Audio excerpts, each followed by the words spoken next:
माता दुर्गा के साधना क्रम में अगले भाग में हम आज जानेंगे दुर्गा कवच का प्रयोग। दुर्गा कवच पूरी तरीके से अपनी सुरक्षा के लिए किया जाने वाला एक प्रयोग है। कोई भी व्यक्ति जो किसी भी प्रकार की तांत्रिक साधनाएं कर रहा है, किसी की गुरु से मंत्र ले रखा है, उसके लिए परम आवश्यक है कि उसको एक कवच को सिद्ध करना हो। तो जब तक आप स्तोत्र की साधना कर रहे हैं, देवी की स्तुति कर रहे हैं, देवताओं की स्तुति कर रहे हैं, तब तक आपको कवच की आवश्यकता नहीं है। नहीं तो आपको साधना में तो अनिवार्य है। बाकी अपनी सुरक्षा की दृष्टि से जैसा आज समय चल रहा है, भूत प्रेत तंत्र मंत्र वाला, हर व्यक्ति को कवच अवश्य सिद्ध कर लेना चाहिए जो अपनी सुरक्षा चाहता है। तो इस क्रम में माता का दुर्गा कवच एक सर्वोच्च कवच की श्रेणी में आता है, उसके ऊपर फिर कोई कवच नहीं है। तो इसका विधान मैं आपको बताता हूँ कि 1100 पाठ से ये कवच सिद्ध होता है। अब ये 1100 पाठ आप किस हिसाब से करेंगे ये आपको निर्णय करना होगा।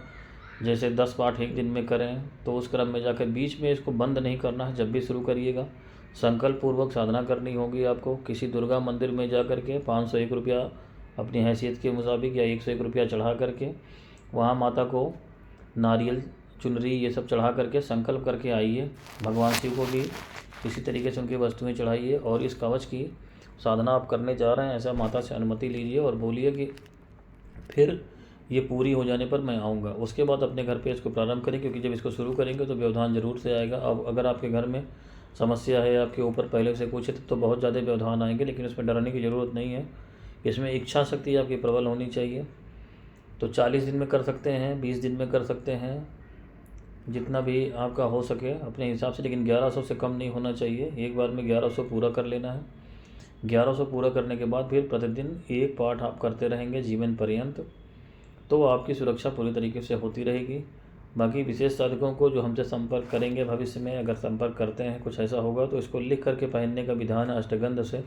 क्योंकि अष्टगंध क्या होता है, ये कि गुप्त विद्या है और गुरु शिष्य परंपरा से ही बताई जा सकती है। जिन लोगों को दीक्षा दी जाती है उनको ये सब जानकारी दी जाती है, तो मैं यहाँ पे इसको नहीं बता सकता हूँ। लेकिन सामान्य क्रम में ये ठीक है कि आपके 1100 पाठ पूरे हो जाएंगे तो कवच से आपकी सुरक्षा हो जाएगी। खुद दुर्गा कवच में ही इसको लिखा गया है कि किन चीज़ों से आपकी सुरक्षा होगी। उसका हिंदी अर्थ आप दुर्गा सप्तशती में पढ़ेंगे तो आपको पता चल जाएगा। सूक्ष्मगत की ऐसी कोई शक्ति नहीं है जो चाहे वो तांत्रिक भेज दे आपके ऊपर, चाहे अपने से आ जाए आपके साथ, आपका कुछ नहीं बिगाड़ सकती है। वो आपसे कोसों दूर भागेंगी। छोटे छोटे ये देवी देवता जो चलते हैं तंत्र में, तो एक बहुत अच्छा उपाय वो उन लोगों के लिए है जो परेशान रहते हैं कि मेरे ऊपर ये हो रहा है, वो हो रहा है, घर परिवार पे हो रहा है। तो इसी दुर्गा कवच को सिद्ध करने के बाद इसी से जल से छिड़काव कर सकते हैं। गंगा जल ले लीजिए उसमें, और उसमें जो है गोमूत्र मिला लीजिए और यही दुर्गा कवच को अभिमंत्रित कर लीजिए 9 बार जब आपको सिद्ध हो जाए, और पूरे घर में छिड़क दीजिए। इस तरीके से कर सकते हैं। इसमें पानी में अगरबत्ती भिगो लें इससे अभिमंत्रित जल करके, और पूरे घर में हर कमरे में जला दें। 40 दिन तक ऐसा प्रयोग करें, घर की नकारात्मकता दूर हो जाएगी। तो इस तरीके के प्रयोग आप इसे कर सकते हैं। बहुत कल्याणकारी कवच है माता के साधना विधान में। और बाकी माता के अन्य जो विधान हैं दुर्गा सप्तशती इत्यादि के, वो साधना क्रम में चूँकि आते हैं, उपासना क्रम में नहीं आते हैं, तो उन पर अलग से वीडियो में बना करके विस्तार से बताऊंगा।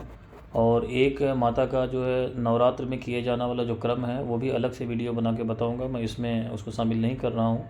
अभी मैंने आपके दुर्गा जी के जरिए मनोकामना का प्रयोग बता दिया एक वीडियो में आपको सुरक्षा का प्रयोग बता दिया, और एक वीडियो में उनकी कृपा प्राप्ति का बता दिया। तो इसलिए अब कुछ विधान ऐसा बचा नहीं है। तब तक जो साधक इससे आगे कुछ और नहीं समझ में आ रहा है तो व्हाट्सएप पे संपर्क करके समझ सकते हैं। बस इस वीडियो में आज इतना ही। हरिओम तत्सत।